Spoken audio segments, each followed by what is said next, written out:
So it is. It's Sunday morning. We're out here. We got out here pretty early. We haven't seen much. It's only been probably, I think 4 deer. 1 buck, a doe, and 2 fawns. It's nice and cool. Nice cloud covers. There's just no action right now. We're thinking we're gonna be able to get back here tonight. The nighttime hunts seem to be better out here than the morning hunts. I don't know. We'll see. I mean, hopefully we can make some things happen today. Jemma really wants to get a deer, but she knows she has 3 months left. She can come out here with me on the weekends. In the early season. Once we get later into the season, she's not going to be able to come because she won't be out of school in time. She's a safety. She makes sure the kids cross the street safely. A lot of geese coming in. I'm not even seeing anything in the pasture. That's usually where they always are. Hopefully these food plots that me and Jemma and Ethan planted will bring them across. Was it a gobbler? No, there's some gobblers. So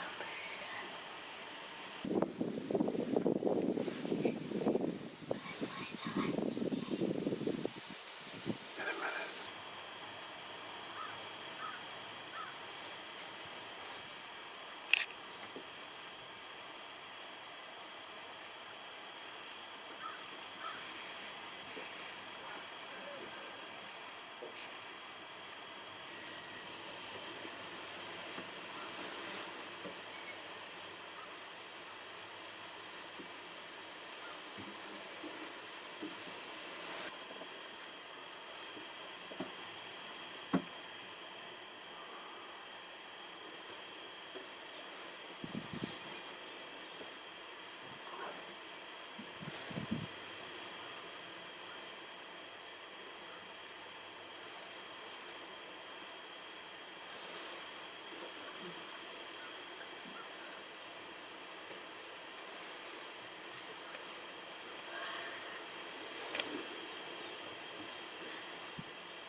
There's another big one.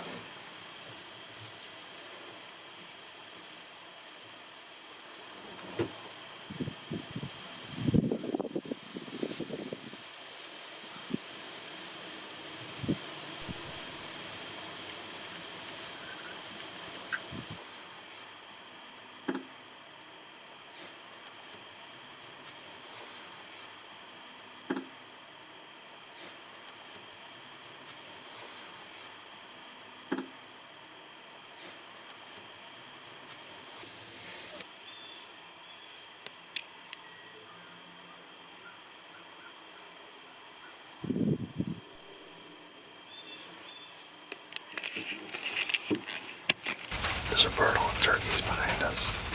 And they've been coming across for a while, and Jemma really wants to shoot a turkey. We're not getting close, but they're coming closer.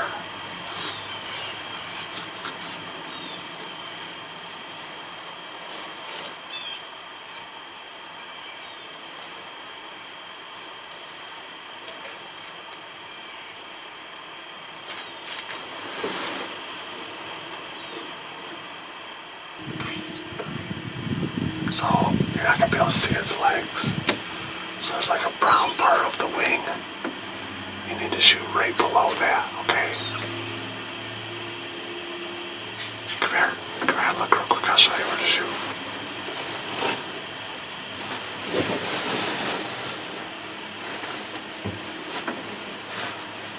So,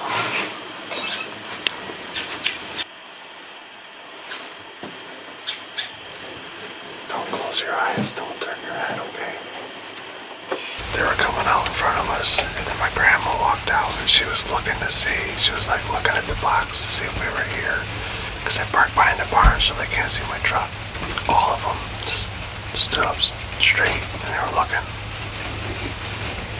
And then they all went back towards the pasture. They were coming right towards us. The grandma came outside and she scared them. Grandma.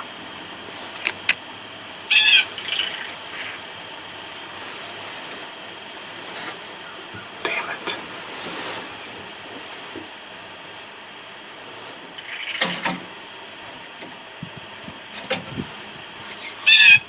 Bird is on our roof.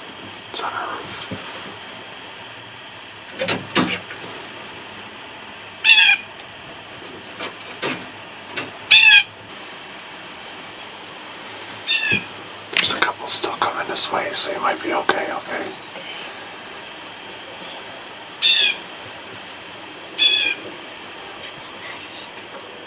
I understand. Now they made their way behind us. And literally as they get they're about 25 yards from us behind us, but you can't really see them. I can't put my camera out there because of the angle that they're at. I gotta keep as covered as possible.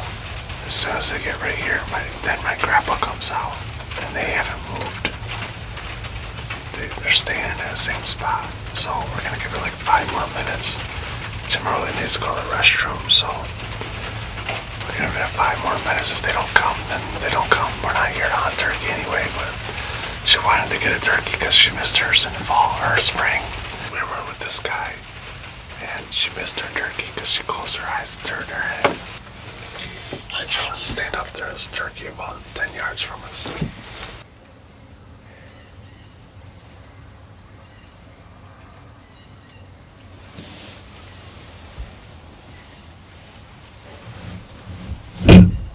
Damn, Jemma. You just scared him off.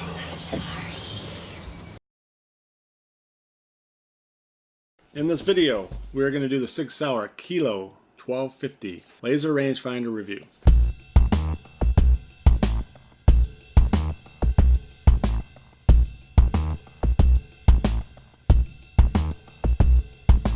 Basically what it is I don't own all these. I don't have the money to own all these. Why would I need 3 rangefinders anyway? But I've been working with Total Firearms. They're going to let me do some reviews on some of their products. Anybody that lives in the mid-Michigan area, they have a huge supply of products. They have all types of stuff. They're not paying me to do this. I'm literally trading them gear to review to do these videos. They're going to put some of this stuff on their website and on their YouTube channel. I'm going to put all this stuff on my YouTube channel. I'm basically just reviewing a bunch of stuff that I'm interested in. I don't want to review products that I don't know or have no interest in, because then I'm just out here doing reviews on products I really don't care about. So I can't tell you if it's, if it's better than one or the other, because I don't have that passion for it. All of my reviews are going to be unbiased, they're going to be realistic, and they're going to be products that I'm actually interested in, because like I said, there's nothing worse than a review of a product when the guy has no interest in that product. But I am in the market for a new rangefinder. I seem to have lost mine. I don't know where it went. They're so small, you just, it's probably like in between my seat, and along with like $1 million and a whole bunch of other stuff I'm missing. Let's get this open. It's the Kilo, Sig Sauer Kilo 1250. So it's a 6x20 digital laser rangefinder. It's pretty cool. It's $229.99. I do like this packaging quite a bit. It's nice. It's like a shoebox, and I love getting these shoes. I used to be a sneakerhead, like when I was young and dumb and wasted money.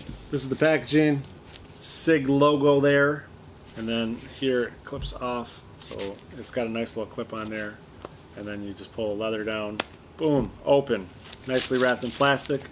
Obviously you don't have to keep it wrapped in plastic. These, almost all of these are pretty much waterproof. They know you're going to be out in bad weather hunting and doing other things. I don't know what else you do with a rangefinder. Golfing.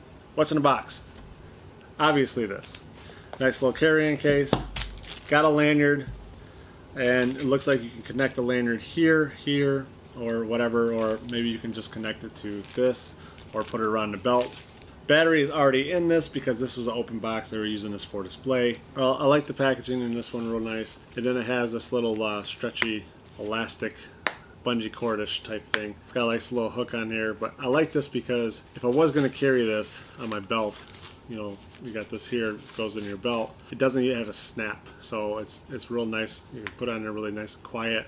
You know, have to pop your snap, and you know, if you got a deer coming in short range, 30 yards, whatnot, you know, any kind of little sound that doesn't sound like the woods, it can make them run as quick as they came in. Based off feel, it feels really good. It's plastic on the outside, probably some kind of polymer or something like that, and then it's rubber on the top and the bottom, so you can grip it really well. And I'm sure even with gloves on, it's going to help you grip it. And that's the one thing, like with gloves on, if it's all plastic, kind of gets a little slippery, and that's where the lanyard comes in, whatnot. But like I said, I don't like using a lanyard, mainly because I like to just put it in my pocket and I don't have to worry about, you know, if a deer comes in and, you know, I'm trying to range find it, it's just another step I have to do to make sure that I don't get it caught into my bowstring. So if I just throw it in my pocket, it is out of the way, I'm done. So you got the battery down here, and then up here on top, you see here, there's dots. So basically when you focus this in, you can just keep it set at that one dot that you always use. You know, if you wanted to mark it with a marker too, I mean, it wouldn't hurt. Or that's going to help you remember where it's going to be in focus for you. So you can range the range buttons on top like most rangefinders, you know, and it's very fast. It says a quarter second. This thing's reading faster than I can read the numbers. It has different modes. So angle modified, so it's AMR, angle modified range. So basically, if I'm shooting from above, from where I am above to the target, you know, it could be 500 yards, but if I was to be directly underneath it on the ground, and for me to the target, it'd be like 440 yards. I don't know exactly where you're supposed to aim at. I don't know if you're supposed to, you know, shoot, you know, your sight at the 500 yard mark, or if you're supposed to shoot it at the 440 yard mark. You know, if anybody knows, you know, please leave a comment. Tell me where you're supposed to aim. I mean, I'm not going to be shooting anything at 400 yards anyway. Hopefully I got a long life to live. I might go out west hunting someday. You never know. You know, shooting units of meters or yards. So it has a nice little readout right there. So if basically what it is, it has two modes. It has the best target mode and the last target mode. And it's saying that the best target mode can pretty much be used anytime. But if you are in like tall foliage or a cornfield or high grass or whatever, you should use the last target mode. I don't know why, but that's what they say to do. So there you go. It says 15.8 millimeter eye relief. I don't know what that means. I assume it's how far you can hold it from your eye and be able to see it. I like getting right on my eye, you know, like I like having like my eyeball like inside this thing. Whoever buys this afterwards, I'm really sorry. I don't have eye herpes, don't worry. The field of view at 100 yards is 34 feet. So basically, if you were to hold this perfectly still at 100 yards, if an animal walked through your field of view while you're looking through this thing, basically it means it could walk 34 feet or basically 12 yards, you know, before it would be in and out of your field of view. Now it says the range resolution at under 100 yards is 0.1. I don't know what that means, 0.1 yards. On reflective, up to 1600 yards. So reflective, like I said, I don't know what that means. I'm just going to assume like if you point it at a building. Trees is 950 yards, and then deer up to 750 yards. So that is quite a long distance. I mean, you can really lob a bullet out there. Has anybody ever shot a deer 750 yards? It's like a half mile. So the weight on this is 5 ounces or 140 grams for you non-Americans. I'm going to take this out in the field. We're going to get a good look at it. And then I'm going to move on to the Nikon, and then we're going to do a comparison video of the 3 different rangefinders. So the readout definitely isn't as bright. As you can see there, it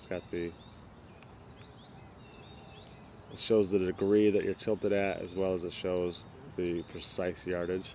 And it's 110 yards. And you can see the Sig Sauer is quite a bit quicker. You know, you click on it, I mean, it is quick.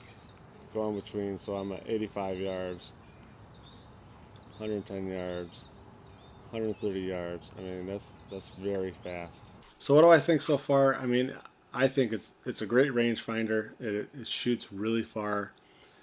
You can get accurate readings very far away. But for me, hunting in Michigan and hunting, you know, in mostly bow hunting, it's overkill for me for sure. I don't think I would need something this big.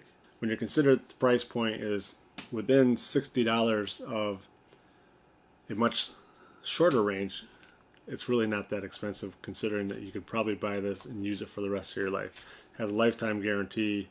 You know, the warranty, like I said, I don't really understand what the warranty is talking about, but it's probably going to last you forever. It's got the nice rubber around the edges, so if you drop it, you know, it's got a little bit of cushion. It's a good rangefinder. If you guys want some more information or you want to go pick one of these up, go visit Total Firearms. They have a ton of optics. They actually have more optics than any store I think I've ever been to. In the next couple videos, the comparison video is going to be up, and I'll let you know what I think of the 3 different rangefinders. But this is a really good rangefinder. Thanks for watching. Comment down below. Hit that like button. Subscribe. I gotta go.